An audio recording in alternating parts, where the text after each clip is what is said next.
तो परमात्मा जेल में जाके बैठ गए। आज परमात्मा ने साध संगतियों के माध्यम से अपने ही उस कार्य को दोबारा से शुरू करवाया है, तो काल को रास नहीं आएगा। और सबसे पहले तो हमारे अपने भाई बहन सबसे बड़े विरोधी बने हुए हैं, सतलोक आश्रम मैनेजमेंट हरियाणा वाले। अरे देश में दो पार्टी हैं, एक कांग्रेस है, एक बीजेपी है। बीजेपी वाले अपनी रैली करते हैं, कांग्रेस वाले अपनी रैली करते हैं। क्या आपस में वो एक दूसरे को नहीं करने देते क्या? अब यहाँ पे ये धर्म का मार्ग है, हम एक संत के बच्चे हैं, उसमें दो भाग हो गए, दो फाड़ हो गई, कोई बात नहीं, विचार मेल नहीं खाए तो चाहे 1000 फाड़ हो जाओ, लेकिन सबको अपने अपने तरीके से स्वतंत्रता है भक्ति मार्ग पे चलने की। लेकिन क्यों नहीं चलने दिया जा रहा? सिर्फ और सिर्फ काल प्रेरणा के चलते। काल नहीं चाहता कि ये धर्म का मार्ग आगे बढ़े, तो वो तो हमारे विरोधी हैं ही हैं। हमारे भाइयों को तो काल ने हमारा विरोधी जो है वो बना रखा है। लेकिन पुण्यात्माओं, साध संगति से जुड़ के भी, साध संगत से जुड़ के भी कुछ लोगों को परमात्मा इस मार्ग में विरोध के रूप में खड़ा करेगा, उनके वो कर्म फुड़वाने के लिए। और ये हम सब की परीक्षा होगी। साध संगति से जुड़ के भी बहुत सारे लोग ऐसे हैं जो वर्तमान में इस दास के पीछे पड़े हुए हैं, टांग खींचने में लगे हुए हैं। दिन रात उनको टेंशन है कि कैसे इस व्यक्ति को औंधे मुंह नीचे गिराया जाए, कैसे इस व्यक्ति को नीचा दिखाया जाए, कैसे साध संगतियों को रोका जाए, कैसे संत रामपाल जी को एक मानुष साबित किया जाए, एक आम व्यक्ति साबित किया जाए। क्योंकि काल प्रेरणा है, वो अपने मन में बहुत अच्छा सोच के कर रहे होंगे कि हम जो कर रहे हैं बिल्कुल सही कर रहे हैं, हम गुरुजी के अनुसार कर रहे हैं, हम जो कर रहे हैं उससे गुरुजी बहुत ज्यादा प्रसन्न होंगे। लेकिन नहीं, इसका फैसला तो परमात्मा का ज्ञान करेगा, परमात्मा का विधान करेगा। इसका फैसला तो परमात्मा का विधान करेगा। तो पुण्यात्माओं, सावधानियां बहुत ज्यादा रखनी पड़ेंगी। आने वाले समय में सबको पता है, साध संगति के अलावा संत रामपाल जी भगवान की शरण में रह के भक्ति करने का दूसरा कोई माध्यम, कोई तरीका नहीं है। ये सतलोक आश्रम मैनेजमेंट हरियाणा के पीछे जितने भी भाई बहन अंधे होके आज लग रहे हैं, आने वाले दिनों में ये साध संगति में आएंगे। अगर इनको भक्ति करनी है तो दूसरा कोई ठोर ठिकाना नहीं है। इसलिए आने वाले दिनों में साध संगत में भीड़ बढ़ेगी। भीड़ बढ़ेगी तो साध संगत में भी जो है वो गंदगी फैलेगी, साध संगत में भी काल प्रेरित लोग आएंगे, वो घुसेंगे, अपनी आध्यात्मिक उन्नति की तरफ आगे बढ़ रहे भाई बहनों को रोकने का कुप्रयास करेंगे। इसलिए सतगुरुदेव जी के आशीर्वाद से, सतगुरुदेव जी के सत्य प्रेरणा से दास आप सभी भाई बहनों को समय रहते समझाने का पूरा प्रयास करेगा। देखो, मुझे कोई फर्क नहीं पड़ेगा चाहे कोई भक्ति करो या ना करो। अगर आप भक्ति करोगे तो अपने लिए करोगे, नहीं करोगे तो अपने पैर पे कुल्हाड़ा मारोगे। मेरा कुछ नहीं बिगड़ेगा। दास केवल अपनी ड्यूटी निभा रहा है जो परमात्मा ने दास को निमित्त बना के दी है, और वो ड्यूटी मैं अंतिम श्वास तक निभाऊंगा, चाहे कोई कितना रोड़ा बनने का प्रयास कर ले, चाहे कोई कितना मेरा सहयोग करे। हाँ, ये है परमेश्वर के द्वारा निमित्त बनाए गए इस कुत्ते का यदि इन सेवाओं में कोई तन मन धन से सहयोग करेगा तो वो अपने अच्छे कर्म बनाएगा।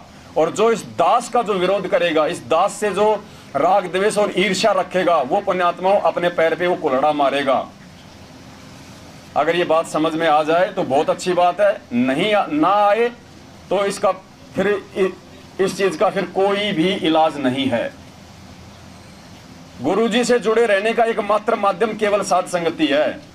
आप सोचो हम घर बैठ के भक्ति कर लेंगे, ना हम मैनेजमेंट की तरफ जाएंगे, ना हम सत्सेवकों की तरफ जाएंगे, हम घर बैठ के भक्ति कर लेंगे, जिंदगी में नहीं कर पाओगे। और जिन जिन लोगों ने ऐसा सोच के अपने घर पे बैठने का प्रोग्राम बनाया था, आज वो सब कुछ छोड़ छाड़ के घर पे बैठे, वो उन्होंने परमात्मा को भी छोड़ दिया।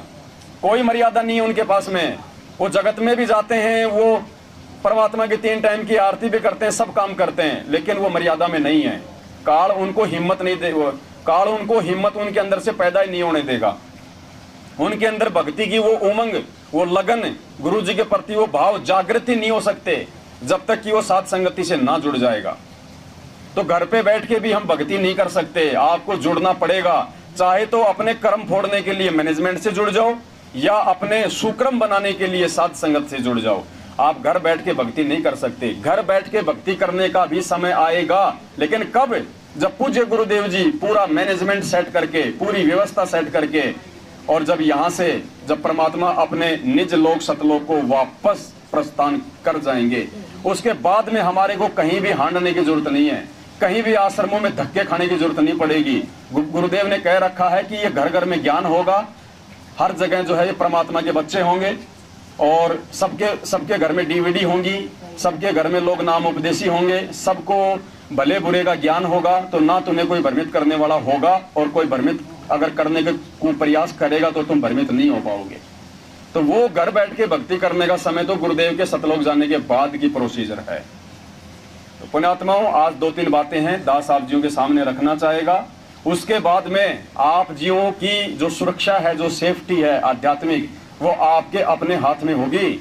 ना दास जिम्मेदार होगा, ना और कोई भाई बहन जिम्मेदार होगा।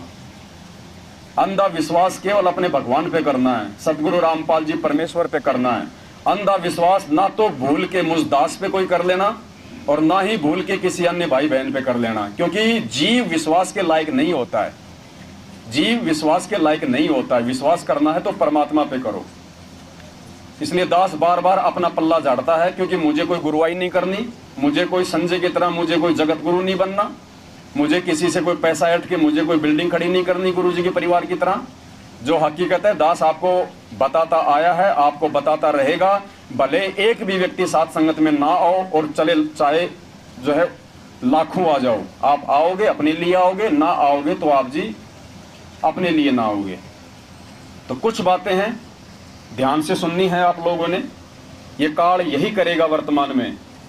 काल ऐसे ही आप लोगों को एक दूसरे भाई बहन से दूर करने का प्रयास करेगा, क्योंकि परमात्मा तो चाहते हैं कि साथ संगति के माध्यम से मेरे बच्चों में आपस में प्यार और प्रेम बढ़े, एक दूसरे के प्रति इतना विश्वास हो जाए कि तीसरा आदमी अगर कुछ उल्टी सीधी बात उसके भगत भाई के विषय में करे तो उस भगत को इंटरेस्ट नहीं आना चाहिए। हाँ यार बात तो सही कह रहे हो यार, मुझे भी ऐसा लग रहा है, अपने आप में ज्यादा अंडी पाक रहा है, अरे अरे सही बात है, उसको बढ़ावा मत दो। दोनों मिलके अपने वो कर्म मत फोड़ो। अगर कोई काल प्रेरणा से इस प्रकार की बातें कर रहा है तो उसको समझाने का प्रयास करो कि भाई तू कौन सी राह पे चल रहा है, जो करेगा अपने लिए करेगा, तू क्यों अपनी जुबान गंदी कर रहा है। कोई अगर जहर खाएगा तो स्वयं मरेगा, तू क्यों अपनी जुबान गंदी कर रहा है। समझाने का तेरा फर्ज था, तूने समझा दिया। जब तेरे समझाने से नहीं समझा तो बीच में मुझे डाल के क्यों मुझे दलाल बना रहा है, मुझे क्यों बीच में एजेंट बना रहा है। जब तेरी नहीं मानी तो मेरी कहां से मानेगा। पुण्यात्माओं बहुत कमियां हैं, बहुत कमियां हैं। अभी 1008 का रहस्य परमात्मा क्यों नहीं खुलवा रहे, इसीलिए नहीं खुलवा रहे। 1000 तो छोड़ो, 8 भगत भी नहीं है संगत में, सत्सेवकों में भी 8 भगत भी नहीं है जो आज गुरु जी के साथ सतलोक जाने को तैयार हों।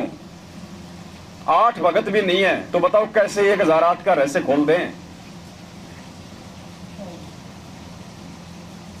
इस समय धरती पे केवल जो सत का मार्ग है सात संगतियों के माध्यम से चल रहा है, और काल नहीं चाहेगा कि ये मार्ग आगे बढ़े।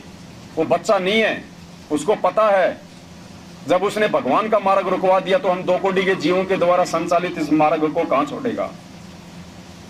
लेकिन मालिक कहते हैं कि बाप अगर दुख में रहे, तकलीफ में रहे, तो भी अपने बच्चों को वो जो है वो खुशी देने का प्रयास करता है। जो मैं पूत कपूत हूं बहुर पिता को लाज। तो परमात्मा का आशीर्वाद है, और आशीर्वाद रहेगा और अंतिम समय तक रहेगा। ये सात संगतियां ना रुकी हैं, ना ये रुक पाएंगी। हाँ, सात संगतियों को रोकने वाले जरूर अपने घर पे बैठ जाएंगे। सात संगतियों में आके राग द्वेष और ईर्ष्या की आग लगाने वाले जरूर अपने घरों पे बैठ जाएंगे। उनके भाग्य में ये हलवा ज्यादा दिन का नहीं है, थोड़े दिन का है।